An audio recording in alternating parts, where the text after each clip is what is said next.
हम देखने सुनने वालों को सर्वर का सलाम मसनून कादर मुतलक आपको दुनिया आखिरत की कामरानियां अता करे। सारे दोस्तों से गुजारिश है कि चैनल को लाइक करें, सब्सक्राइब करें और शेयर करें। यार आज मैं एक बड़ी अहम बात करने वाला हूँ।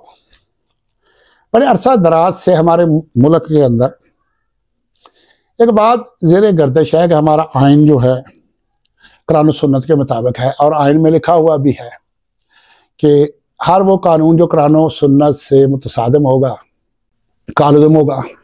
अब देखो, अगर हमारा आइन और कानून शरीयत के मुताबिक है तो शरीयत में तरमीम करने की किसी को जरूरत है? जुल्फ़िकार अली भुट्टो ने बनाया था ना, और 7 तरमीमें उसने की। और बाज जो दरबारी मुल्ला है ना, वो इसमें बड़े ऐसे चौड़े चौड़े हो के ना, उनको चौड़ा होने की जरूरत नहीं, वो वैसे ही खा खा के बहुत चौड़े हो चुके हैं। वो पता क्या कहते हैं जी, हमारे असलाफ ने दस्तखत किए थे, बड़े बड़े उलमा उस वक्त असेंबलियों में मौजूद थे। वो भाई उलमा ने बनाया था वो आइन। किसने बनाया था? वो कानून दान थे, उन्होंने बनाया था। ब्रिटिश लॉ को उन्होंने सामने रखा, उसकी नकल करके उन्होंने ये बना दिया और एक लफ्ज ऊपर लिख दिया। और मुझे ये बताओ, कोई जोग्राफिया की या मुशर्तिया रूम की या कोई उर्दू की किताब हो, उसके ऊपर कुरान लिख दिया जाए वो कुरान हो जाएगा, या उसके ऊपर हदीस लिख दिया जाए तो वो हदीस हो जाएगी? ओ भाई, शरीयत में तरमीम करने की जरूरत है। अब तक 20 तरमीमें हो चुकी हैं, अभी मजीद तरमीमों की जरूरत है। और दूसरी बात मैं ये करता हूं, क्या शरीयत को किसी को कालुदम करने का या मुअत्तल करने का अख्तियार है? हमारा आइन कितनी दफा मुअत्तल हो चुका है। ज़िया-उल-हक ने मुअत्तल किया, मुशर्रफ ने मुअत्तल किया है? अगर कोई शरीयत को मुअत्तल करे, ये कौम उसे जिंदा रहने देगी? कौम जानती है, अवाम जानती है कि इसका इस्लाम से कोई ताल्लुक नहीं। लेकिन मैं उन चंद नाआकबत अंदेशों को बताने के लिए ये वीडियो बना रहा हूं। इस आइन का इस्लाम से कोई ताल्लुक नहीं है। इस्लाम बदला नहीं जाता, इस्लाम तब्दील करने की जरूरत पेश नहीं आती। इस्लाम को कोई माई का लाल मुअत्तल नहीं कर सकता। अगर अल्लाह के नबी सल्लल्लाहु अलैहि वसल्लम के पास एक औरत आती है और उस वक्त तलाक होती थी, मां बहन कहने से तलाक हो जाती थी, तो उसके खामद ने कहा जी, वो रोती हुई आई और आके कहती है, माई हौला था शायद नाम, लेकिन मैं चलो कंफर्म नहीं करता, मुझे इस वक्त अचानक बात याद है तो नाम नहीं जहन में आ रहा। वो आके गिड़गिड़ाती है कि यार रसूलुल्लाह ऐसे ऐसे हो गया और मेरे छोटे छोटे बच्चे हैं, मैं कहाँ जाऊं? उन्होंने कहा भी अल्लाह का हुक्म है, मैं क्या कर सकता हूँ?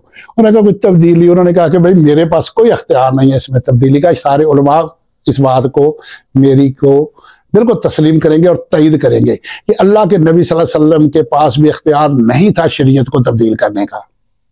वो बाहर निकलती है तो अचानक उसे ख्याल आता है, वो अल्लाह के सामने गिड़गिड़ाती है, ऐ अल्लाह, मैं तेरे नबी के घर से खाली वापस आ गई हूं, तेरे अलावा अब कोई नहीं है, तू मेरे लिए कुछ कर दे। तो वहां ये कुरान की आयतें नाज़िल होगी, ये सिर्फ अख्तियार अल्लाह के पास है। और जब अल्लाह ने कह दिया मैंने दीन मुकम्मल कर दिया है। आइन में तकरीबन 20 दफा तरमीम की गई है और 2/3 अक्सरियत से होती है और तकरीबन 300 से ऊपर मेंबर होते हैं, 200 से ऊपर मेंबर इसमें तरमीम करते हैं। अब 20 दफा तरमीम हुई और मुतअद्दिद मेंबरान ने किया, तो उनके ईमान के बारे में क्या हुक्म है? जो शरीयत में तरमीम करे उनके ईमान के बारे में क्या ख्याल है? लेकिन मैं नहीं, मैं तो उनको मुसलमान कहता हूं, और जिन्होंने आइन को मुअत्तल किया मैं उन्हें भी मुसलमान कहता हूं। हाँ, एक बात है, ये मैं तस्लीम करता हूं कि आइन में चंद शिक्के इस्लामी हैं, कानून में भी कुछ चंद शिक्के इस्लामी हैं जिनको छेड़ने की आज तक नहीं जरूरत हुई। ये कादियानियों के मुतालिक चंद शिक्के हैं, जब भी कभी किसी ने छेड़ने की कोशिश की है तो अवाम ने ऐसी की तैसी भेज दिया आगे से। मसला ये है कि आइन जो है ये एक डेमोक्रेसी को सामने रखते हुए ये अवाम का बनाया हुआ कानून है, इंसानों का बनाया हुआ कानून है। और इस्लाम एक मुकम्मल ज़ाब्ता हयात है। ये मेरा और आपका ईमान है। क्या मुकम्मल ज़ाब्ता हयात है? ये हालात के मुताबिक या किसी वजह से, बल्कि मैं किसी और को दोष नहीं दूंगा, मैं कौम को दूंगा। अगर कौम चाहती तो आज तक ये नाफज हो चुका हो। हम आजकल एक बड़ा लफ्ज कहते हैं, ये क़यामत के दिन देखना क्या होगा। ये जो ऐसा कहते हैं ना, अगर कोई जज ज्यादती करता कहते हैं देखना ये क़यामत को इसके साथ क्या होगा। अगर कोई हुक्मरान करता तो कहते हैं ये देखना क़यामत को इनके साथ क्या होगा, फलां के साथ देखना क़यामत को क्या होगा। और मेरे भाई जो ऐसी बातें करते हो वो अपनी खैर मनाए ही। मैं आपको बता रहा हूं कि क़यामत के दिन देखना आपके साथ क्या होगा। अल्लाह ने पता क्या करना, मैं खुले लफ्जों में कह देता हूं। जैसे आजकल कह रहे हैं कि अवाम का हक मारा गया, ये पीडीएम हुकूमत बन गई, या काजी फायद ईसा को कह रहे हैं उसने इंसाफ नहीं किया, या मुतअद्दिद जजेस को कह रहे हैं ना कि उन्होंने इंसाफ नहीं किया। देखना क़यामत को क्या होगा। क़यामत को मैं बताऊं क्या होगा। अल्लाह ने इनको कहना कि तुम सामने खड़े हो जाओ। अरे अल्लाह ने अवाम को जूते मारने, और जूते मार के अल्लाह ने कहना है तुम करोड़ों में थे, तुम करोड़ों में थे, ये चंद थे, और मैंने पहली उम्मतों के लिए आसमानी अजाब का दरवाजा खुला रखा था। इस उम्मत के में के नबी सल्लल्लाहु अलैहि वसल्लम को आखिरी नबी होने की वजह से मैंने इस उम्मत को जो चंद अख्तियार दिए, उसमें से पहला अख्तियार यह है कि क़यामत तक कोई नबी नहीं आएगा। अब इस दीन को पूरी दुनिया में पहुंचाना जिम्मेदारी आपकी है। और दूसरी बात यह थी कि जालिमों के लिए मैंने अपने नबी की उम्मत को अजाब बना के भेजा है। हम कहते हैं इन पे अजाब आ जाए, अल्लाह कहता अजाब तुम हो। हम कहते हैं क़यामत के दिन हिसाब होगा, अल्लाह कहता है मैंने तुम्हें इख्तियार दिया कि हिसाब लो। अब मुझे एक बात बताओ, क़यामत के दिन जब इमाम हुसैन रज़ी अल्लाह अन्हु और यजीद का मामला अल्लाह के सामने आएगा, आज हम यही कहते हैं ना, यजीद और इमाम हुसैन ये दोनों की मिसाल देते हैं ना, तो कूफे वालों का क्या हाल होना है। सारे कूफे वालों ने वोट इमाम हुसैन को दिए थे ना, वो वोट दिए थे ना। और यजीद ने क्या किया, एक अकेला गवर्नर, एक छोटा सा लेटर उसको पर्ची दी कि तुम गवर्नर हो। वो अकेला कूफे में दाखिल होता है, हजारों की तादाद में, बहुत बड़ा शहर है कूफे का।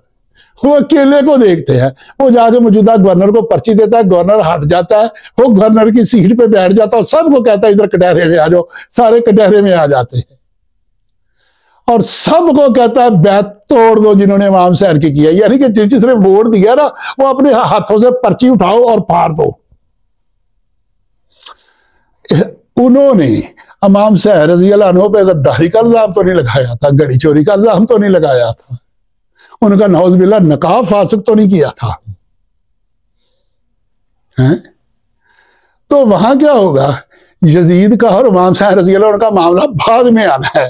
सबसे पहले उन्होंने पता क्या करना है, यजीद को सामने खड़ा करना है और कूफे वालों की छतरौल करनी है कि कंजरों तुम थे इनको बुलाने वाले, इनको शहीद करवाने वाले। ठीक है, इसमें यह बात आ जाती है। और मेरे भाई कुछ काम अल्लाह ने हम पे छोड़े हैं। ये जो अल्लामा इकबाल साहब का शेर है ना, खुदा ने आज तक उस कौम की हालत नहीं बदली, ना हो ख्याल जिसको खुदा अपनी हालत के बदलने का। ये कुरान की आयत है। अल्लाह कहता है कि मैं तुम्हें जबरदस्ती हिदायत दे दूं, मैं तुम्हारे काम जबरदस्ती कर दूं अगर तुम नहीं करना चाहते। अल्लाह कहता है मैदान में खड़े हो जाओ, हक के लिए डट जाओ, मैं तुम्हारे कदम जमा दूंगा। अगर पीछे हटे फिर तुम पे जिल्लत मुसल्लत कर दूंगा, जो आज मुझ पे और आप पे मुसल्लत है अल्लाह की तरफ से। ये जो कहते हैं ना कल क़यामत को हिसाब होना है, वो कल क़यामत के दिन अपनी खैर मनाए। हो सकता है काजी फायज ईसा जो है ना वो छूट जाए क़यामत के दिन, ये भी मैं बता रहा हूं। चलो मैं खुले लफ्जों में कह, आसम मुनीर साहब हाफिज साहब जो है, उनके अंदर अपनी जाती पता नहीं कितनी मजबूरियां हैं। खान साहब अगर दुनिया के सामने खड़े हुए, किस बुनियाद में खड़े हुए कि सारी कौम ये चाहती है? काजी फायज ईसा की सपोर्ट में आप लोग कितने खड़े हुए हैं, कितने सड़कों पे आए? चीफ ऑफ आर्मी स्टाफ की हमायत में कितने लोग सड़कों पे आए, कितने वहां खड़े हुए? कितनों ने कहा कि हाफिज साहब स्टैंड लो, हम आपके साथ हैं? तो हो सकता है अल्लाह इनको कल क़यामत के दिन कुछ ना कहे और हमारी अल्लाह छतरौल करे। तो इसलिए थोड़े से इस नजरिए पे नजरसानी करो कि जुगनू तारा संभाल रखना, मेरे अंधेरों की फिक्र छोड़ो, बस अपने घर का ख्याल रखना। अल्लाह हाफिज।